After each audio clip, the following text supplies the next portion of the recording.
마가복음 14장 43절부터 52절까지입니다. 우리 같이 읽겠습니다. 예수께서 말씀하실 때에 곧 12 중에 하나인 유다가 왔는데 대제사장들과 서기관들과 장로들에게서 파송된 무리가 검과 몽치를 가지고 그와 함께 하였더라. 예수를 파는 자가 이미 그들과 군호를 짜 이르되 내가 입 맞추는 자가 그이니 그를 잡아 단단히 끌어가라 하였는지라. 이에 와서 곧 예수께 나와 랍비어 하고 입을 맞추니 그들이 예수께 손을 대어 잡거늘 곁에 서 있는 자 중에 한 사람이 칼을 빼어 대제사장의 종을 쳐 그 길을 떨어뜨리니라. 예수께서 무리에게 말씀하여 이르시되 너희가 강도를 잡는 것 같이 검과 몽치를 가지고 나를 잡으러 나왔느냐. 내가 날마다 너희와 함께 성전에 있으면서 가르쳤으되 너희가 나를 잡지 아니하였도다. 그러나 이는 성령을 이루려 함이니라 하시더라. 제 아들이 다 예수를 버리고 도망하니라. 한 청년이 벗은 몸에 배 호뒷물을 두르고 예수를 따라가다가 무리에게 잡힘에 배 홑이불을 버리고 벗은 몸으로 도망하니라. 아멘. 지난 시간 우리 무엇에 대해서 알아보았습니까? 예수를 잡으려고 하는 사람들 통해서 예수님의 고난과 죽음의 시작이 뭐부터 시작한다고요? 사람들의 배신으로 시작된다는 걸 알아보았습니다. 그 배신이 어떤 거죠? 본인도 상상할 수 없는데 이런 일을 내가 할 수 있을까? 하는 그런 일이에요. 이율배반적이고 완전히 거짓말하고요. 완전히 달라진 자기 모습 속에 나온 것이 배신이에요. 근데 이 배신 중에 더 큰 문제가 뭐라고요? 집단적 배신이에요. 집단적 배신이 뭡니까? 자기가 그 안에 있는지도 몰라요. 그 안에 있는지 모르다가 언제 알아요? 배신할 때 알아요. 내 자리가 예수의 자리가 아니라 배신하는 자리에 서 있는 거예요. 내가 배신하고 있네? 이게 집단적 배신의 무서움이라는 것이에요. 그래서 뭐에 대해서 알아보라고요? 지금 현재 그런 집단적 배신을 할 가능성이 있는지를 점검해 보라는 거예요. 어떻게 알아볼 수 있다고 했죠? 복음이 내 안에 있는지 보라는 거죠. 복음이 있으면요, 구원의 삶으로 내가 살게 될 거예요.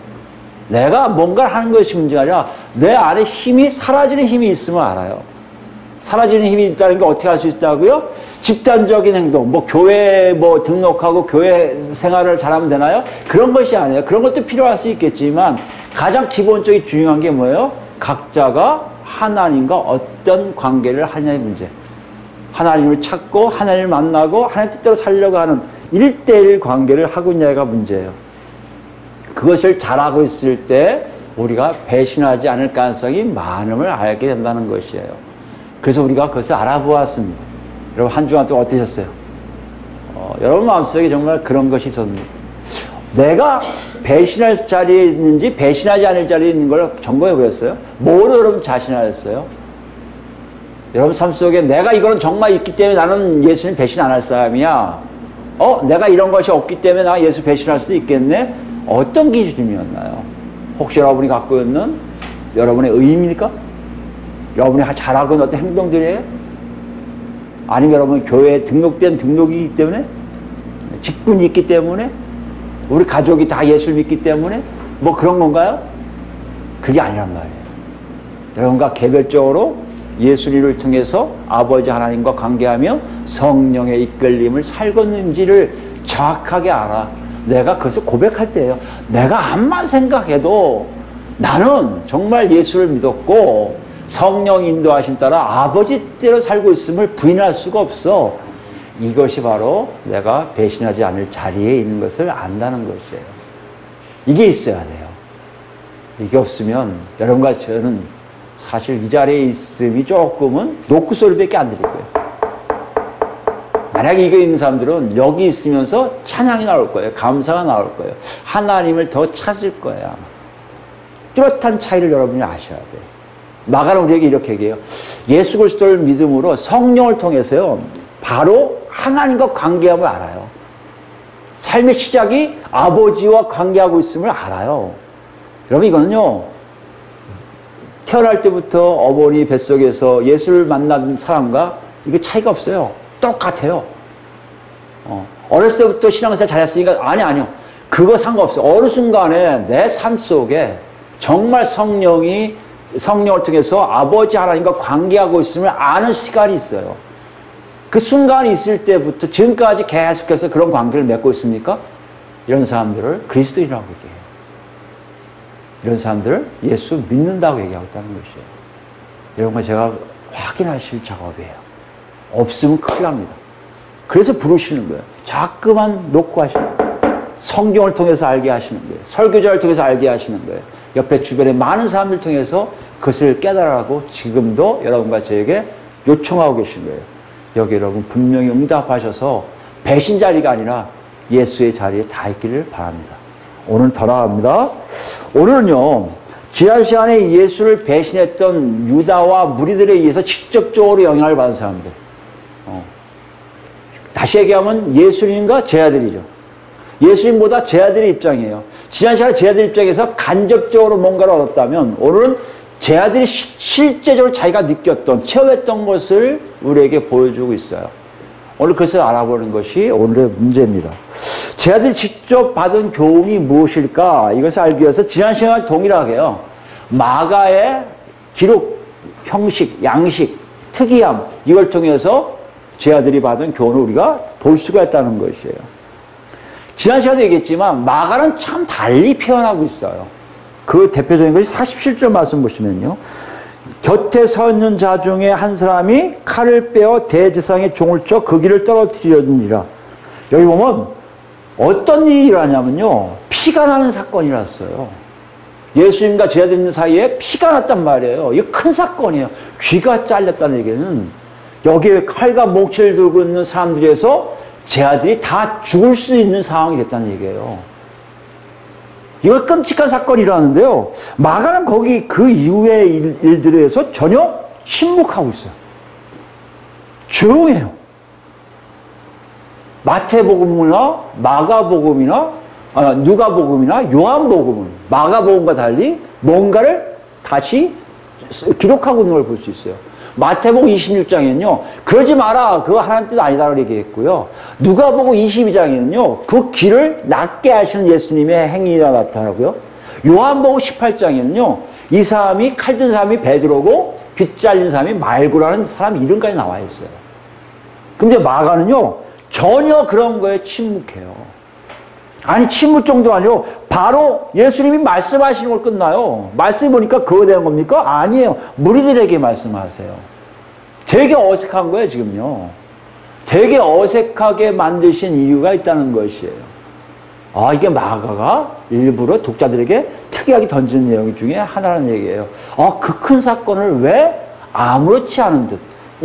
아무렇지 않은 듯이 뭡니까? 곁에 서 있는 자 중에 한 사람이라고 표현하잖아요. 어떤 면은 이 사람이 누군지에 대해서 관심을 많이 가질 수밖에 없는 요한복음은 베드로라고 얘기할 정도인데, 여기 보면요, 곁에 서 있는 사람들 누구예요? 제자들도 될 수 있고요. 또 누구요? 무리들도 될 수 있고요. 누가 될 수도 있어요. 예수님 주변에 따른 추종자들도 될 수 있고요. 지금 이거 구경꾼들 될 수 있단 말이에요. 누구라고 얘기를 안 해요. 두리뭉실하게 넘어가. 인명성을 더 강조하고 있음을 볼 수 있어요. 곁에 있는 한 사람이야. 아니, 큰 사건인데요. 누구의 귀를 자른 사건인데요. 요한복음처럼 자세하게 얘기하는 게 맞지 않아요? 근데 마가는 그렇게 안 해요. 모른 척해요. 곁에 있는 한 사람이 그렇게 했어. 또 하나요. 예수님이 그거에 대해서 얘기 전혀 안 하세요. 야, 왜 그렇게 했어? 왜 이런 일을 해? 얘기 안 하시고 바로 무리에게 얘기하세요. 지금 마가는 의도적으로 다른 마태나 누가나 요한처럼 의도적으로 생략하고 있음을 보이고 있단 말이에요. 여기서 우리가 얻을 교훈이 있다는 것이에요. 뭔가를 알 수가 있다, 이해할 수가 있다는 것이에요. 어떻게 알 수 있을까요? 지난 시간처럼 우리가 한번 생각해 봅시다. 동영상을 보면 알 수 있어요. 우리가 그 당시 상황을 봅니다. 다시 갈보리 6월절 식사 끝나고 올리브산에 왔어요. 올리브산에서 겟세마네 동산에서 기도하시고 일어나 함께 가자 하시는 예수님을 통해 누가 온다고요? 유다와 한 무리가 와요. 이게 막 뭘 한 게 아니에요. 오자마자 유다는 입맞춤을 랍비요 하고 예수님께 입맞춤을 해요. 그것도 격렬하게. 그러니까 그 사람들이 예수님을 붙잡고 뺑 불러서 간단 말이에요. 그 상황에 누군가가 어떤 일을 하고 그 다음에 예수님이 말씀하시는 거예요. 지금 요게 천천히 누가 칼 들고 슬로우 모션으로 이렇게 칼 자르는 장면이 있는 게 아니에요. 어떤 제자들 중에는요 못 봤을 수도 있어요. 이 장면을. 지금 뭘 얘기합니까? 굉장히 급한 상황이에요. 다 정신이 나간 상태란 말이에요. 왜요? 자기의 스승이신 메시아로 여겼던 예수님이 무리들에 의해서 잡혀가고 있거든요. 안에 들어가서 아무것도 못하게 꼼짝 못하게 이끌려가고 있거든요.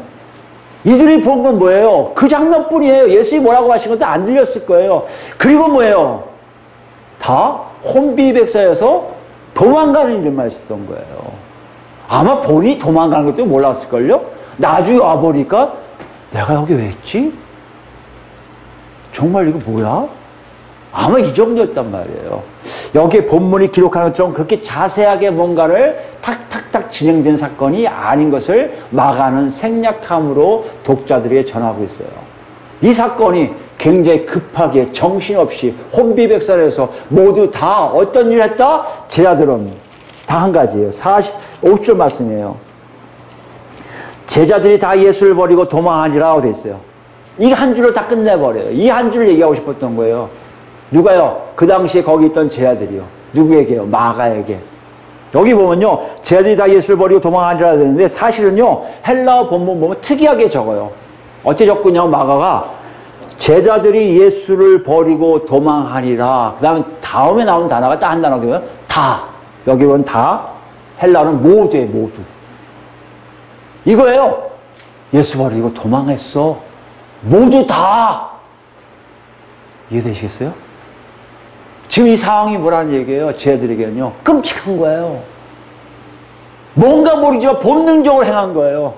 야, 빨리 피해야 돼. 도망가. 그것만 생각했지. 거기에 귀가 잘렸던 예수님이 뭘 말씀하셨던 그 중요한 게 아니라 그냥 도망왔단 말이에요. 도망가 보니까 정신 차려보니까 자기가 다 누구나 상관없이 자기가 알고 있는 제자들은 싹 다 도망한 거예요. 이거에 어떤 걸 옵니까? 51절과 52절 말씀으로 대체하고 있어요. 마가는. 51절, 52절은요. 마태, 누가, 요한에는 없어요. 마가만 기록하고 있는 내용이에요. 거기 한 청년이 나와요. 한 청년이 벗은 몸에 벳 호디브를 두르고, 벳 호디브라고 하는데요. 사실 배옷 하나 입은 거예요. 배옷을 하나 쫙 걸치고 나온 사람이에요. 그러니까 배옷을 입었다는 것은 부자를 얘기해요. 학자들이 연구하기 시작했는데, 많이 연구했는데, 한 청년이 사도 요한일 거다라는 얘기를 많이들 했어요. 아니야. 예수의 동생이죠. 야고보였을 거야. 그래서 초대교회 때 이게 중요하게 여겨서 마가가 기록했을 거야. 이렇게 얘기하는데, 사실 그 당시에 쭉 연구한 사람들 결론이 이 한 청년이 요한 마가, 누구예요? 마가복음을 기록한 마가였을 가능성이 많다고 얘기를 해요. 왜요? 배옷을 입을 정도는 부잣집이었거든요. 어떤 얘기입니까? 마가의 다락방에서 유월절 식사를 한 장면을 보았던 마가가 예수님과 제자들이 가니까 같이 쫓아온 거예요. 옷 하나 걸치고 온 건데 어떤 일 합니까? 그 사람이 붙잡혀요. 따라가다가 무리에게 잡힘에 벳 호디브를 버리고, 호디브를 하는데 아니에요. 하나 걸고 있는 이 겉옷 같은 거예요. 그걸 확 벗어버리고 맨몸으로 도망간 거예요. 이걸 마가는 기록해요. 왜요? 제자들의 그 도망이 모두 다 도망한 것이 어떤 것인가를 보여줘요. 유대인들에게 이 나체가 된다는 건요. 수치를 얘기해요. 있을 수 없는 일이에요. 가장 수치적인 일이 다 베끼는 거예요. 그 예수님 나중에 십자가 못 박혀요. 다 베끼시고 십자가 올라가세요. 아무것도 없어요. 모든 모욕을 다 당하세요. 그와 마찬가지로 여기 어떤 한 청년도 잡히니까 살고자 하는 욕구 때문에 그냥 옷을 벗어던지고 도망갔단 말이에요. 이걸 그대로 보여주는 거예요. 제자들에게 칼을 잘랐던 예수님 말씀하셨던 전혀 중요한 게 아니라 무조건 도망한 거예요. 무조건. 이게 말이 됩니까? 그 그 전에 어떤 일을 했는데요? 당당했잖아요. 예수님이 하실 때, 저 배신 안 해요. 우리가 왜 배신합니까? 도망간다고? 왜 우리가 도망가요? 뭐까지 얘기해요? 죽어도 저는 도망 안 가요. 그때 예수님 뭐라 하세요? 너 3번 부인할 거야. 베드로에게 하셨잖아요. 이렇게 당당했던 사람들이에요. 근데 지금 뭐예요? 자기들이 당당하게 얘기했던 모든 것들을 본도 모르게 본능적으로 그냥 행해버리는 거예요. 수치스럽잖아요. 그게 어떤 도망이었다고요? 홀딱 벗고 도망하는 도망이에요. 예수님 내버려두고 도망하는 그 도망이 얼마나 수치스럽겠어요. 도망 뭡니까? 예수님이 예언하셨던 거 아니에요? 그런 일이 일어났을 거 다 알고 있었던 일이에요. 근데 실제 그런 일이 칼과 몽치를 들고 온 무리를 보니까 약간 어은 거예요. 쫀 거예요. 무서움이 온 거예요. 이게 뭐지? 실제로 일어나네? 저들의 몽대기로 칼로? 어메. 근데 한 사람이 칼을 쳤는데 그 사건이 오히려 더 우리한테 화가 있을 것 같아? 에라블을 갖다 도망가는 자기 자신을 보게 되는 거예요. 이것이 제 아들의, 그 당시 제 아들의 현실이었던 겁니다. 지금 제 아들은 그것을 직접 체험한 거예요. 언제요? 예수님이 고난받으시기 시작하는 그 시점에서. 그들은 너무 수치스러웠을 거예요. 그러니까 이 청년, 마가할 수 있는 청년을 그대로 마가가 자기도 경험했으니까 쓰는 거예요. 자기도 거기서 한몫했으니까. 제 아들의 수치스러운 도망의 역사가 그 예수님의 고난의 시작에 바로 있었던 것이에요. 이게 제 아들의 본질적인 모습이었던 겁니다. 여기서 끝나면 그 교훈이 없을 텐데요. 성령이 오신 다음에 그들에게 보여주신 장면이 나오기 시작합니다. 그래서 나온 장면이 칼로 찔린 건데 그건 중요하지 않아요. 마가는 뭐가 중요한 걸 보였습니까? 예수님의 모습을 딱 보여줘요. 저는 그렇게 생각해요. 이 당시에 이걸 다 들었을 것이다? 저는 못 들었을 거라 생각해요. 잡혀갔을 때, 그 칼이 잘렸을 때, 저 사람들 다 죽을 것 같다? 도망가자? 하고 확 다 도망갔을 것 같아요. 그런 상황에 예수님의 모습을 나중에 성령께서 보여주셨을 것 같아요. 예수님 어떻습니까? 제 아들과 완전히 달랐어요. 완전히 다른 게 어떻게 있습니까? 48절 볼까요? 무리에게 얘기하기 시작해요. 자기를 뺑 둘러싼 무리에게 이렇게 얘기하세요. 너희가 강도를 잡는 것 같이 검과 몽치를 가지고 나를 잡으러 나왔느냐. 강도 잡는 게, 강도라는 얘기는 약탈자의 의미가 강합니다. 노상강도, 도둑, 강도, 그리고 뭐죠? 뭐죠? 이렇게 훔쳐가는 사람들, 뺏어가는 사람들, 무장강도, 이런 사람들. 이렇게 아주 약탈자이고요. 또 하나는 뭐냐면 혁명가의 반란군의 모습들, 게릴라 같은 거예요. 그러니까 우리 옛날 지리산 빨치산들이 내려와서 다 가져가듯이 그런 모습들을 보여주는 것이 바로 이 단어예요. 그러니까 두 개 다 번역이 되어 있어요. 혁명가를 잡으러 온 것처럼, 반란군을 잡으러 온 것처럼 왔느냐? 하나는 도둑을 잡으러 가는데 그게 중요한 게 아니라 여기서 뭘 얘기하시는 거예요, 예수님요? 너희가 지금 온 일이 몰래 잡으러 온 것이 이해가 안 간다는 것이에요. 왜요? 49절에 이렇게 말씀하시거든요. 내가 날마다 너희와 함께 성전에 있으면서 가르쳤을 때 너희가 나를 잡지 아니하였도다. 내가 멀리 도망간 것도 아니고 항상 너희 곁에 있었는데 너희가 나를 못 잡았어. 그거 생각해봐. 두 가지 생각해봐. 니들이 밤에 몰래 와서 군옷 짜갖고 네가 뽀뽀하면 잡아가는 일, 이게 왜 그러는가? 왜 대체? 성전에 있을 때 안 잡아가고 왜 그러는 거야? 여러분 생각해보세요. 이거 좀 야단치시는 거예요? 근데 행동이 잘못된 걸 보여주시는 거예요? 아닌 거 생각이 안 됩니까? 그들의 행동이 어떤 것인걸 보여주는 거예요. 예수님의 그 모습을 성령을 통해서 제자들에게 보여주신 거예요. 무리에게 당당하게 합니다. 너희들 왜 그렇게 들고 와? 낮에도 못 잡았는데 밤에 와서 잡으려는 이유가 뭐야? 밤에 오면 잡을 것 같아서? 그래 왔겠지. 그런 중요한 게 있어요. 니들이 생각하는 그런 게 아니야. 뭐요? 49절 뒤에요. 그러나 이는 성경을 이루려 함이니라 하시더라. 너희들이 계획해서 너희들이 알아서 한 게 아니야. 이거는 누가 하신 거예요? 하나님의 계획 속에 있었던 거예요. 성경을 성취한다는 얘기가 뭐 목자를 자르면 다 흩어지리라 이것도 있겠고요. 고난의 종에 의해서 죄사함이 모두 감당되는 죄물에게 다 감당시키는 일도 있었을 것이고요. 모든 것이 다 성취된다고 하잖아요. 근데 더 중요한 건 뭡니까? 기록된 말씀이란 것은 하나님이 선지자를 통해서 말씀하신 걸 기록한 것이고 하나님의 계획이고 하나님의 뜻이라는 거예요. 여기서 제 아들이 놀란 거예요. 싸우지 않고 도망가지 않고 당당하게 무리들하고 싸우시는 예수님의 모습이 아닌 거예요. 그들에게 야단치신 예수님이 모습인 게 아니었던 거예요. 성령께서 그들에게 알려준 하나님 뜻 뭔지 아십니까? 예수님만 하나님 뜻을 알고 정확하게 하나님 뜻에 순종하고 있었다는 것이에요. 이것이 그들에겐 큰 충격이요 교훈이 됐던 거예요. 자기들이 그 자리에 없었던 거예요. 하나님 나라 백성이라고 박박 우겼던 유대인의 지배 세력도 오히려 거기에 없었고요. 이제 하나님의 백성으로 메시아를 쫓는 우리 제자들이 거기에 있을까 했던 그들도 거기에 없었던 거예요. 오직 하나님 뜻에 있어서 오직 오롯이 혼자 존재하셨던 그분은 예수 한 분밖에 안 계셨던 거예요. 이게 제자들에게 성령께서 보여준 장면입니다. 그게 더 수치스러웠을 거예요. 그리고 알았을 거예요. 이게 뭐지? 우리는 왜 없었지? 왜 우리 못했지? 여러분 한번 생각해 보세요. 여기에 어떤 마음이 들까요? 사실 이 마음에 보면요. 성경을 잘 아는 사람들은 아마 이 내용을 알았을 거예요. 우리 다시 한번 아모스서로 가보시면요. 이런 내용이 나와요. 아모스 2장 가보시면 13절부터입니다. 아모스 선지자는요. 북이스라엘 대상으로 하나님의 말씀을 증거하는 선지자였어요. 아직 북이스라엘이 망하기 전이에요. 그런데 북이스라엘의 심판을 내리시는 장면이 나오는데요. 하나님이 심판이 있을 때 어떤 일이 일어난지를 아모스 선지자를 통해서 하나님이 말씀해 주시는 내용이에요. 그게 13절부터 볼까요?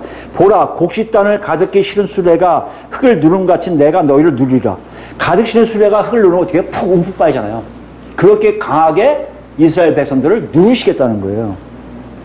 빨리 다름질을 하는 자도 도망할 수 없으며 피할 수가 없어요.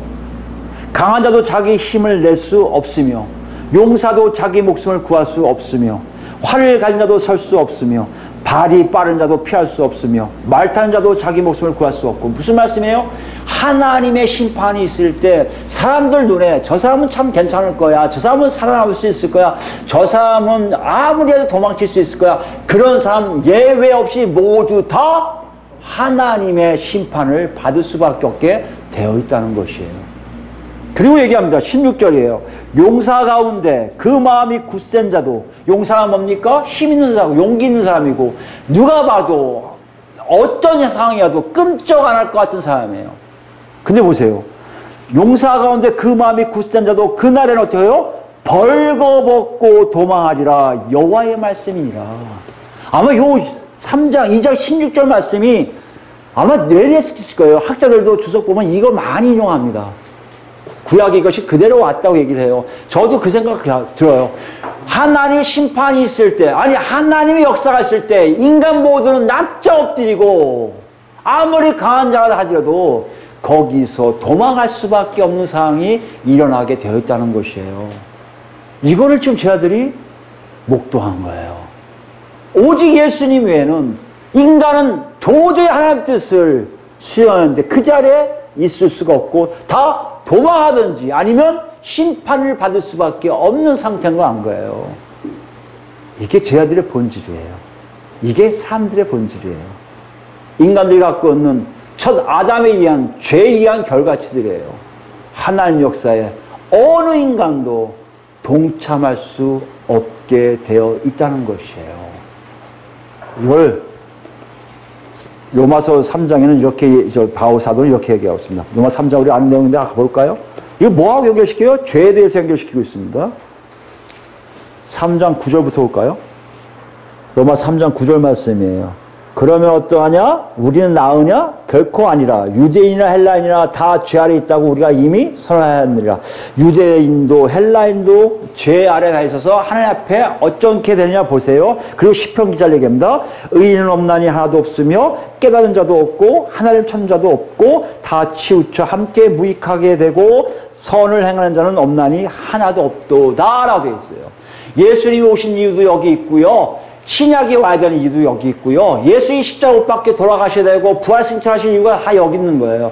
제자들이 그러한 거예요. 자기들이 아무리 하나님의 능력 안에서 예수 그리스도의 제자로 살았다 할지라도 실제적으로 하나님의 역사 속에 자기는 절대 동참하지 못하고 있음을 본다는 거예요. 동참 정도가 아니라 오히려 다 도망가요. 그 자리에 있으면 안 될 것 같은 생각이 드는 거예요. 지금 얘기하는 거예요. 그 이유는 뭐라고요? 모든 사람이 갖고 있는 아담의 죄성이에요. 이거를 제 아들이 본 거예요. 여러분, 우리 어떻습니까? 한국교회는요, 구원의 확신을 굉장히 강조하는 교회입니다. 예, 하나예요. 아마 세계에서 제일 구원의 확신을 강조할걸요? 그래서 많은 사람들이 천국에 대한 희망들이 다 있다고 여겨요. 그래서 구원하면요, 그건 더 이상 묻지를 않아야 돼요. 그건 구원 있습니까? 물어보면 마치 그 사람을 무시하는 것처럼 들릴 때가 많아요. 구원의 확신이 있는 우리 한국교회, 정말 이런 상황이 온다면, 하나의 역사가 있다면 우리 존재할 수 있었을까요? 아니, 앞으로 일어나면 여러분 존재할까요? 아니요. 다 도망가요. 이게 제 아들이 깨달은 놀라운 사건이고요. 이 사건을 마가에게 증거하고 있고, 마가는 독자들에게 알게 있고, 그래서 우리가 알게 된 거예요. 여러분 착각하지 마세요. 예수님이 오실 때 우리 모두는 다 살아날 것이다. 우리는 자연적으로 이제 올라가서 휴거 걔는 뭐다 뭐죠? 다 들려 올라가서 하나님 이렇게 다 만날 수 있을 것이라고 생각하고 계십니까? 여러분과 저는 완전체가 돼서 새하늘과 새 땅에 우리가 완전히 들어갈 거라고 생각하고 계십니까? 여러분, 그건 아니란 얘기예요. 제 아들은 분명히 알았던 거예요. 여러분, 그 생각은 마치 옛날에 제가 말씀드렸지만 그 당시에 유대인들이 갖고 있던 생각과 똑같아요. 메시아가 오면 율법을 잘 지키는 우리는 자동적으로 패러다이스에 갈 거라는 거예요. 낙원에 들어갈 것이라 여긴다는 거예요. 아브라함의 품에 다 안길 것이라고 얘기하고 있다는 것이에요. 완성된 새하늘과 새 땅에 쏙 들어갈 거라고 얘기하고 있다는 것이에요. 우리가 지금 그러고 있지 않습니까? 그렇게 가르치고 있지 않습니까? 예수 믿습니까? 걱정하지 마세요. 다 들어갑니까? 다 들어갑니다. 걱정하지 마세요. 예수와 통해서 여러분 구원 다 받습니다. 예수 때문에 여러분 죄 사함 다 받았습니다. 여러분의 죄가 없기 때문에 이제 다 구원받을 수 있습니다. 이거 배웠잖아요. 정말 그러냐고요? 아니요. 이거는 교리적인 가르침이에요. 오늘 말씀 속에 저도 그걸 봅니다. 예수님이 오실 때, 하나님 역사할 때는요, 사람들은 거기 있을 수 없어요. 다 없어져요. 다 도망가요. 다 회피해요. 다 나 살고 싶어 라고 그 자리를 뜨고 싶어 할 거란 말이에요. 그럼 우리가 어떻게 구원을 받을 수 있습니까? 이게 우리에게 질문하는 거예요. 제 아들 보는 놀라운 사건이에요. 제 아들 보는 놀라운 교훈이에요. 오직 하나예요. 거기에 오롯이 서 계신 예수 안으로 들어가야 돼요. 예수 옆에 있는 것도 안 돼요. 예수 옷을 입어야 돼요. 그래서 얘기합니다, 사도 바울이. 그리스도의 옷을 입으라고 얘기해요. 이게 거듭남이에요. 내가 지금 어디 있다는 거예요? 방문자의 존재가 아니라 내가 그리스도 옷을 입어서요, 내가 예수같이 살아야 돼요. 그때 예수 안에 있는 자와 예수 밖에 있는 자는 분명하게 할 거예요. 예수님은 그냥 서 계시지만 예수 밖에 있는 사람들은 다 도망가고 멀어지고 회피하고 자기도 모르게 본능적으로 자기 살 길 찾았다고 다 도망할 거예요. 그러나 그들에게 뭐가 있다고요? 심판만이 남을 수밖에 없다고 말씀하고 계시다는 얘기예요. 그렇다면 여러분 다시 질문하겠습니다. 여러분 예수 안에 계십니까? 예수 밖에 계십니까? 제 아들이 성령이 온 후에 그러한 거예요. 특히 사도 바울은 그러한 거예요. 인크라이스트가 그래서 사도 바울이 가장 좋아하는 거예요. 주 안에, 그리스도 안에, 그리스도 안에, 주 안에, 그리스도 안에. 그래서 그런 말이 계속해서 이어지고 있는 거예요. 여러분과 제가 생각해 보세요. 정말 여러분 예수 안에 있습니까? 그럼 뭐라고요? 나는 없어져요. 누가 생긴 거예요? 예수처럼 사는 거예요. 정말 그러고 계십니까?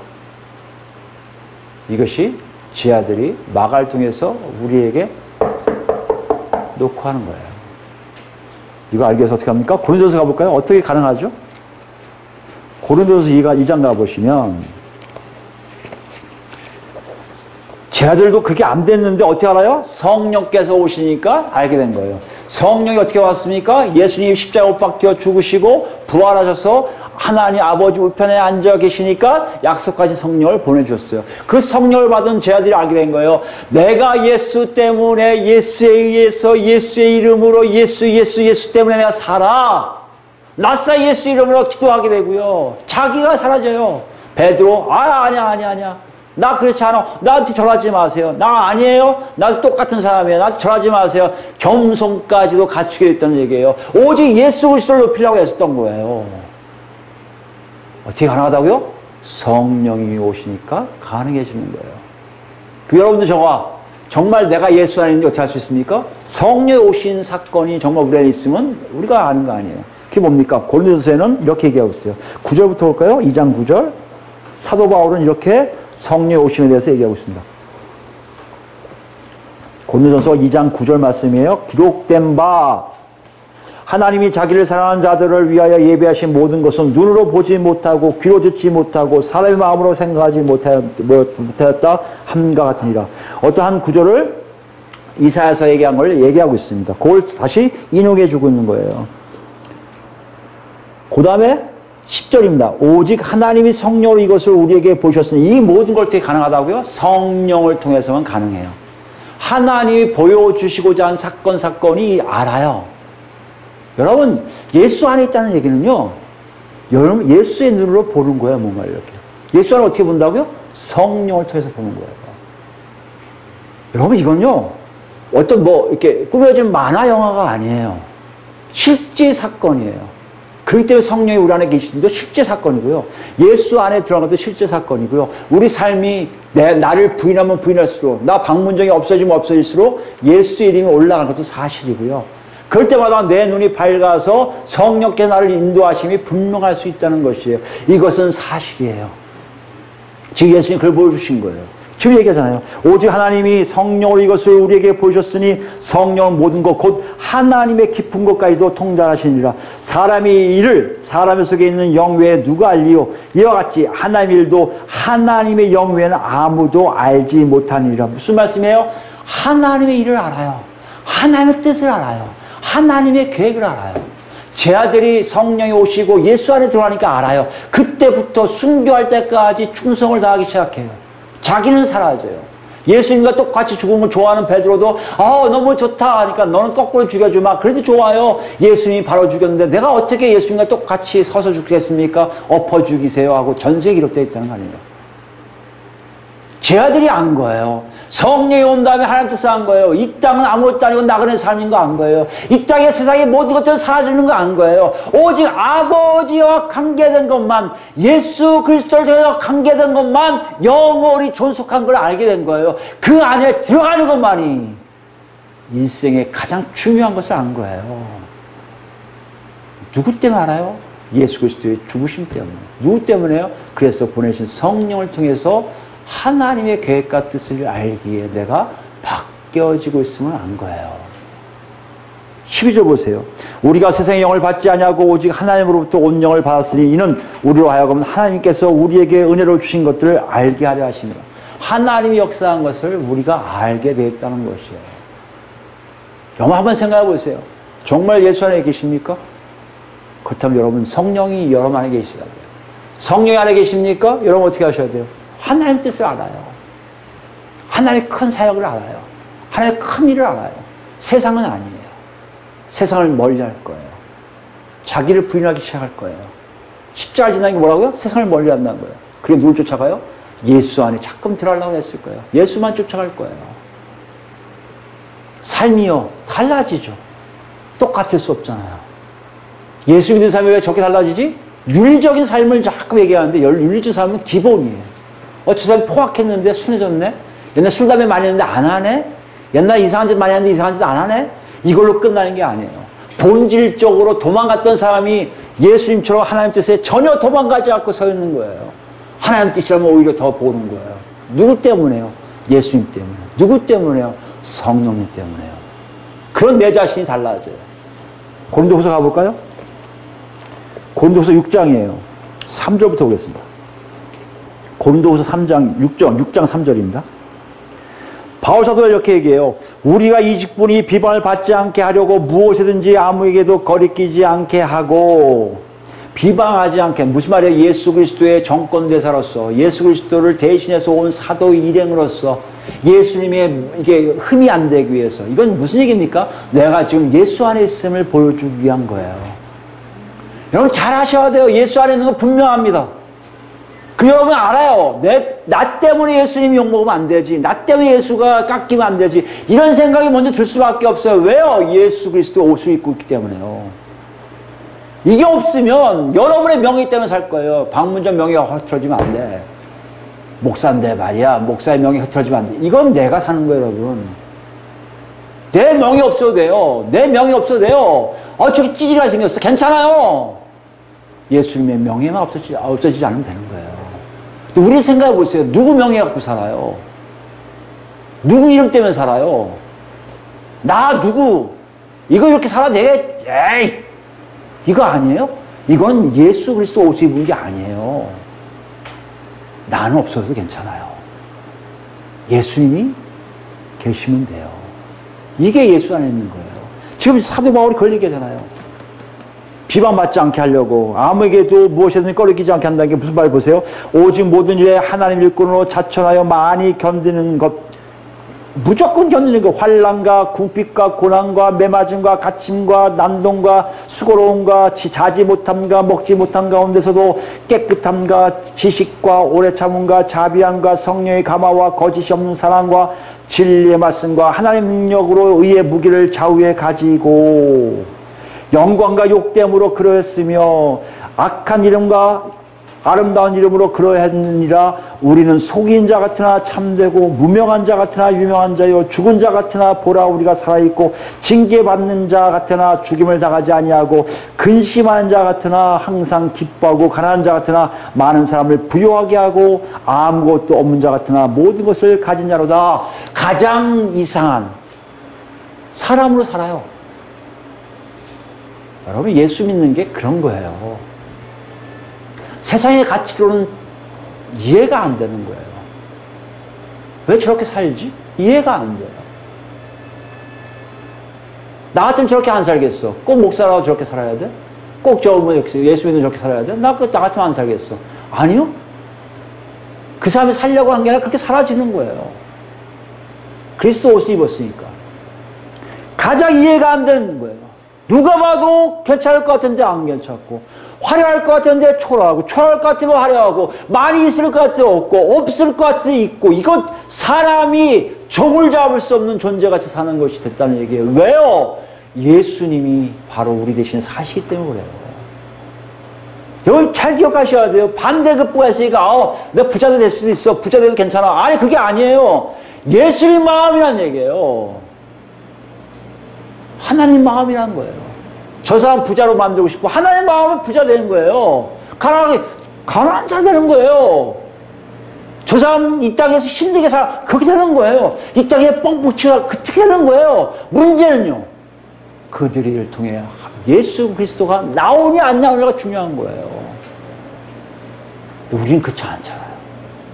세상의 기준을 따지잖아요. 이 땅에 살았으면 뭔가 좀 하고 가야 되지 않겠어?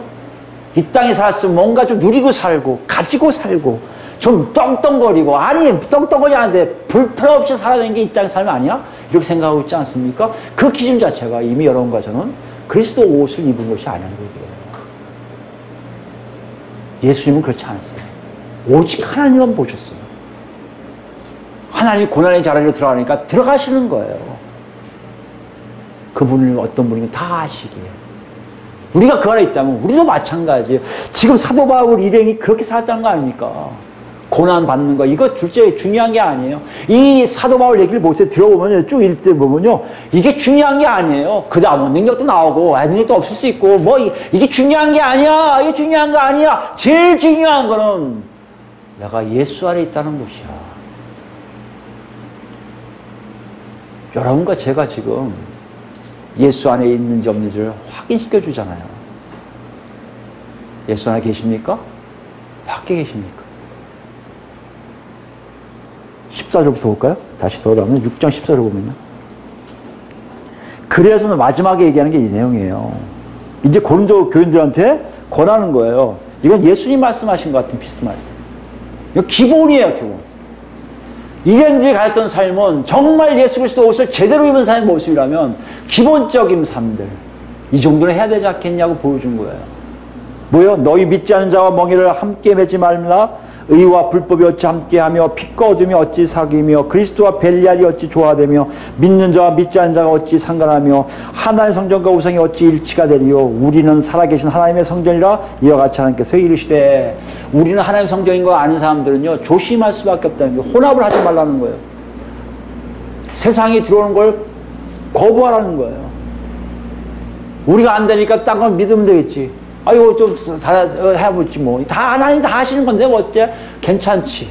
아니요. 구별될 수밖에 없어요. 하나님의 뜻 안에 살 수밖에 없어요. 많은 교회가 이거 실패하고 있지 않습니까? 많은 교회가 세상 기준으로 살고 있지 않아요? 하나님 이것도 하셨습니다.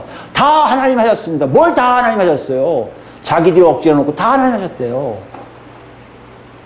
혼합된 형식이 너무 많지 않습니까? 뭔가 잘 돼야 되만이 하나님 뜻이라고 얘기하는 그 일이 잘못된 거 아니에요? 잘못된 사람들에게도 하나님 역사했다고 왜 얘기를 못합니까? 우리가 갖고 있는 장애에 대해서, 우리가 갖고 있는 잘못된 사람들에 대해서 얼마나 차별합니까?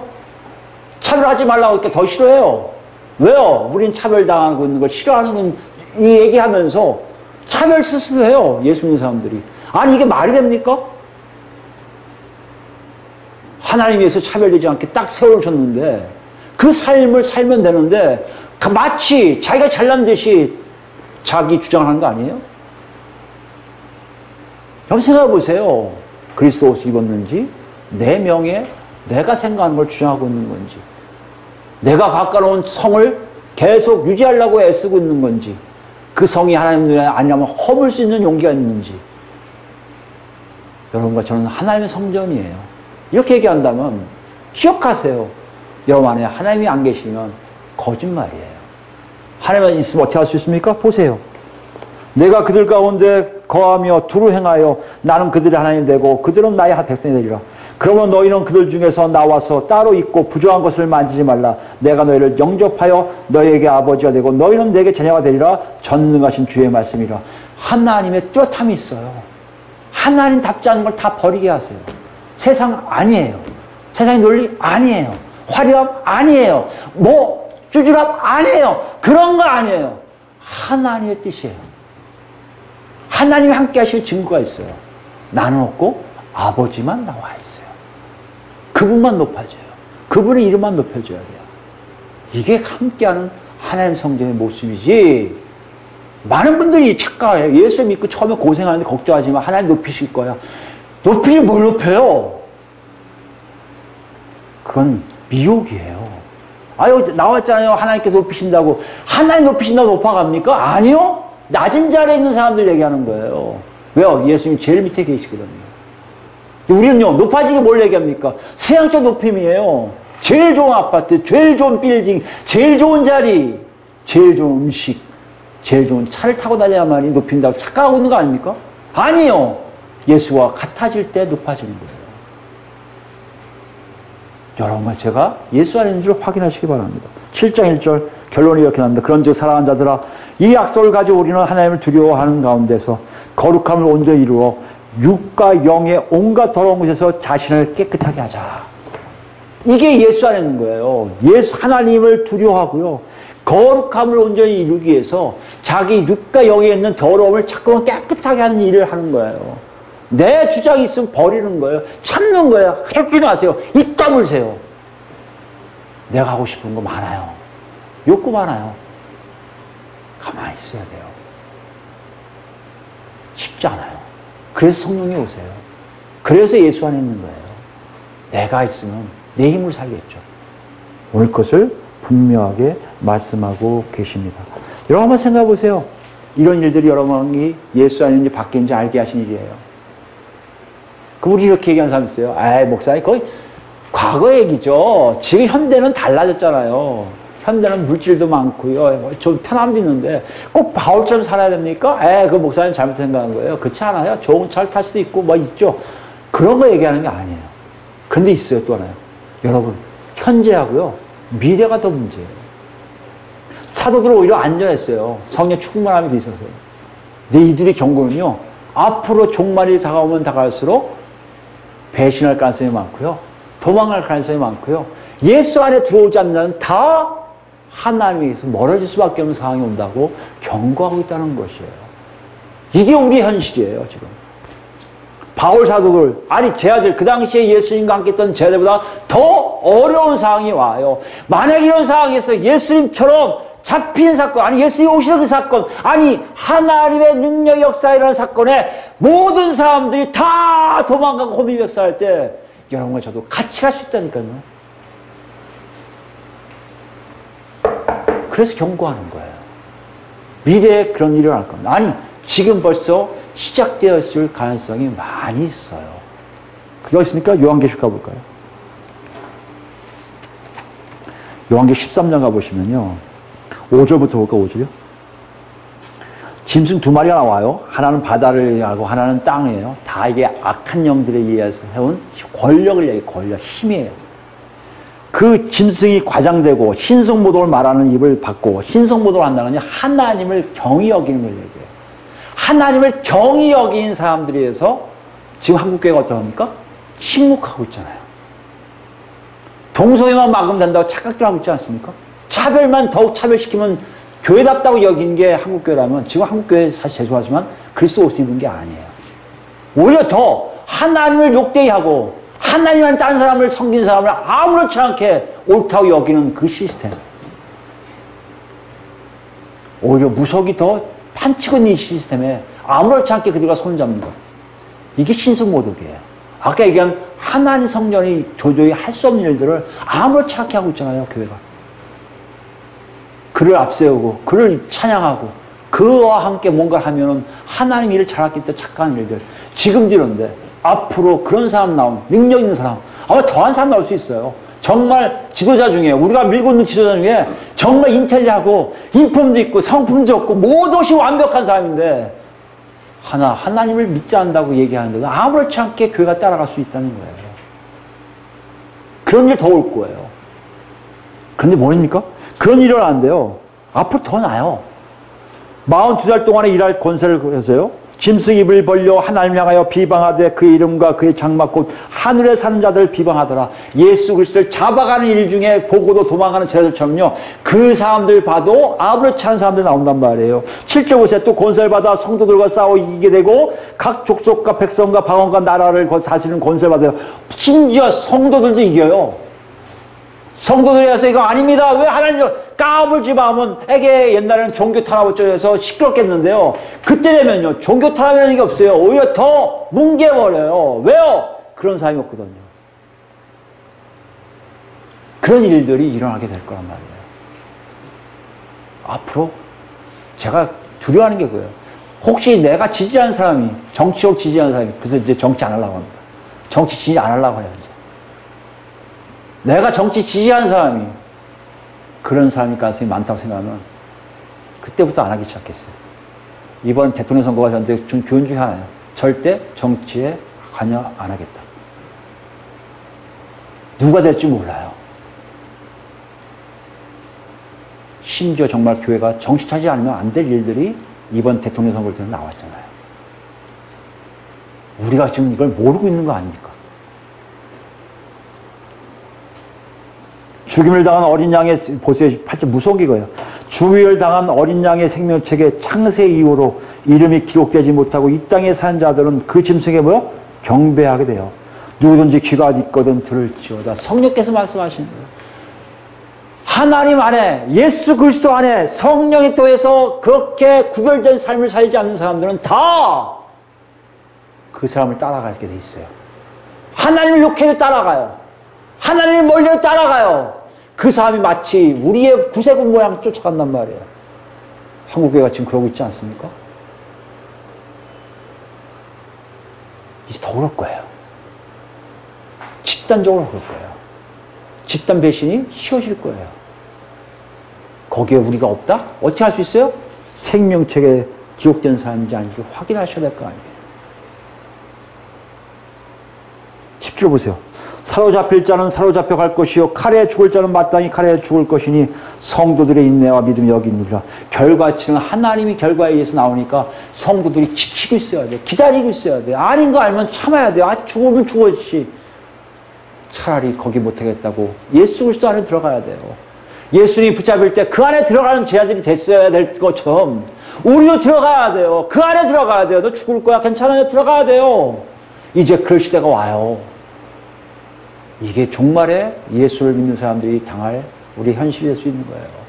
지금 제자들은 그걸 지금 우리에게 녹화하고 있다는 것이에요. 16절 보세요. 16절.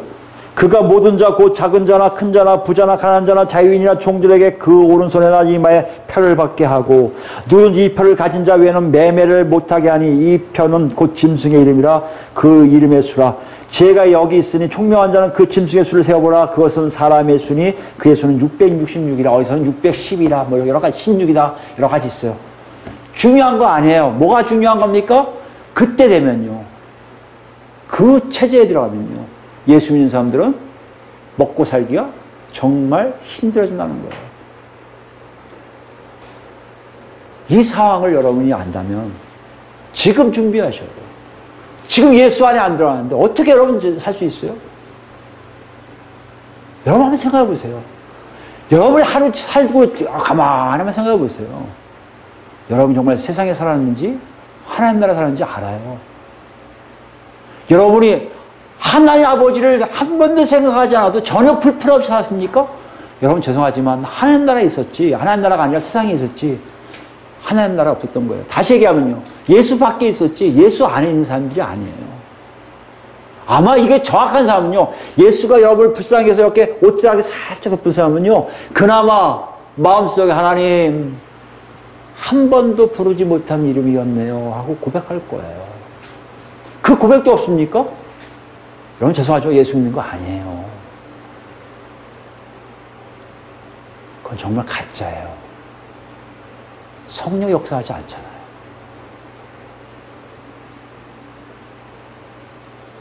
이 삶이 앞으로 우리의 삶이에요. 여러분 이렇게 될 줄 누가 알았어요?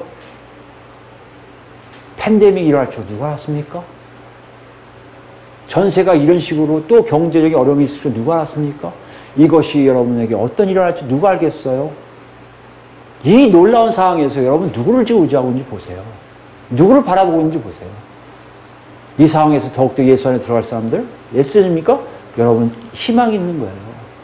이 상황에 아무렇지 않게 왜 나는 이렇게 살아야 돼? 푸념하고 계십니까? 놓고 계세요. 정신 차리라고. 이 상황에 나는 괜찮아. 난 잘 살 거야. 그거 진짜 착각하고 있습니까? 잘 살 수 있겠죠, 세상에서는요. 그러나 하나님에 멀어지고 있음을 여러분 아시기 바랍니다. 오늘 본문 그걸 얘기해요. 너희가 어디에 있냐고. 어디에 있냐고. 예수 아닙니까? 예수 밖입니까? 마지막으로 14장, 계시록 14장 1절부터 볼까요? 참 묘해요. 계시록 보면요. 딱 고생한 거 딱 얘기한 다음에 14장 1절 연결해요. 또 내가 보니 바로 보여주세요. 보라 어린 양이 시온산에 섰고 재림하시는 모습이 나오는 거죠. 시온산에 서 있는 거 딱 버티고 있는 거 아닙니까? 그와 함께 14만 4천 명이 서 있는데 그들이 이마에 어린 양 이름과 그 아버지의 이름을 쓴 것이 있더라. 이마에 여러분 예수의 이름과 아버지 이름이 써 있는 건 무슨 말이에요? 저건 내 거. 건들지 마. 건들지 마. 건들지 마. 이게 택함이에요. 이런 사람이 어떻게 한다고요? 달려 살아요. 예수 안에 들어오려고 그래요. 이 안에서 자꾸 뭐가 이상해요? 너 왜 아버지 안 찾냐? 너 왜 그렇게 사냐? 자꾸 물어봐요, 누가. 없습니까? 이마에 흐려지고 있는 거예요. 이렇게. 지워지고 있는 거예요. 이 사람 누구가 보세요. 내가 하늘에서 나는 소리를 들으니 맑은 물소리와 같고 큰 우레소리와 같은데 내가 들은 소리는 검은 고 타는 자들이 그 검은 고를 타는 것 같더라. 그들이 보좌 앞과 내 생물과 장로들 앞에서 새 노래를 부르니 누구예요? 천국의 의가요. 하나님 나라예요. 땅에서 속량을 받은 14만 4천 명밖에 제한되어 있다는 걸 얘기하고 있어요. 14만 4천 명이 교회다 뭐 이게 중요한 게 아니라 제한되어 있다는 거예요. 몇 명인지 모르지만 제한되어 있어요. 많은 숫자 다 그럼 아니요. 제한되어 있어요. 왜요? 미혹 땅에 다 도망가거든요. 예수 안에 오고 싶지가 않거든요. 제한되어 있어요. 제한된 숫자만 이 노래를 배울 자가 없어요. 그 사람만 노래 배워요. 천국의 노래 배운다는 뭐예요? 천국 백성했다는 거예요. 근데요, 이 사람들은 여자와 더불어 더럽히지 아니하고 순결한 자라. 어린 양이 어디로 인도하든지 따라가는 자며 사람 가운데 속량함을 받은 처음 익은 열매로 하나님과 어린 양이 뭐요? 속한 자들이니. 제한되는데 어떤 일 한다고요? 하나님께 속한 자들이에요. 여러분, 제가 거기다 있어야 돼요. 그게 예수 안에 있는 거예요. 뭐라고요? 쫓아가는 거예요.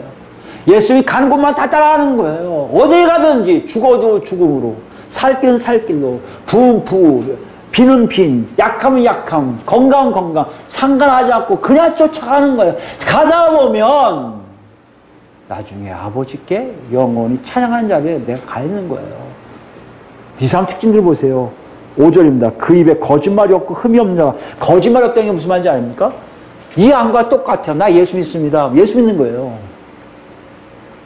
나 정말 예수 사랑해요. 정말 사랑하는 거예요. 예수 사랑한다고 그러고 여기는 조금 생각해보면 다르네요. 이게 아니란 말이에요. 왜 그렇습니까? 내가 예수 안에 들어갔기 때문에. 내가 없어졌기 때문에. 그게 뭐예요? 흠이 없어요. 이 흠이 없습니까? 육신인데 왜 흠이 없어요? 하나님의 옷이, 예수 그리스도 옷이 우리를 다 가렸기 때문에요. 하나님은요, 우리에게 흠이 없다고 얘기하신단 말이에요. 비록 나자쁘지고 죄를 짓고 욕하고 잘못된 일을 했어도 이 안에 성령께서 불러서 예수 안에 들어간 자들을 하나님 그러시는 거예요. 너는 내가 볼 때 흠이 없는 놈이야. 내 자식이기 때문에 그냥 이뻐. 이렇게 얘기하신다는 거예요. 이 초대에 지금 여러분과 저를 부르고 계세요. 그러려고 오늘 본문에 예수님은 십자가 못 박히는 과정을 더벅더벅 가세요. 그 결과치를 우리 알아요. 이제 물어봐요. 실제로 정말 그렇게 살고 있는지를. 살고 있지 않다면 여기 나와 있는 내용이 무슨 의미가 있겠습니까? 예수님이 붙잡히신 게 무슨 의미가 있겠어요? 여러분 그렇게 사셔야죠. 우리가 그렇게 살아야죠. 예수 안에 들어온 삶을 살아야죠. 달리 살아야죠. 하나님만 바라고 살아야죠. 하나님 뜻대로 세상이 아닌 하나님 안에 살아야죠. 그래야 이 내용이 다 우리에게 연관이 있지 않을까요? 이 말씀 속에 예수님이 혼자서 하나님 뜻을 탁 바라보고 있는 장면에 여러분과 제가 하나 둘 들어가서 이제 같이 보자고요. 여러분, 하나님 어떻게 하실 겁니까?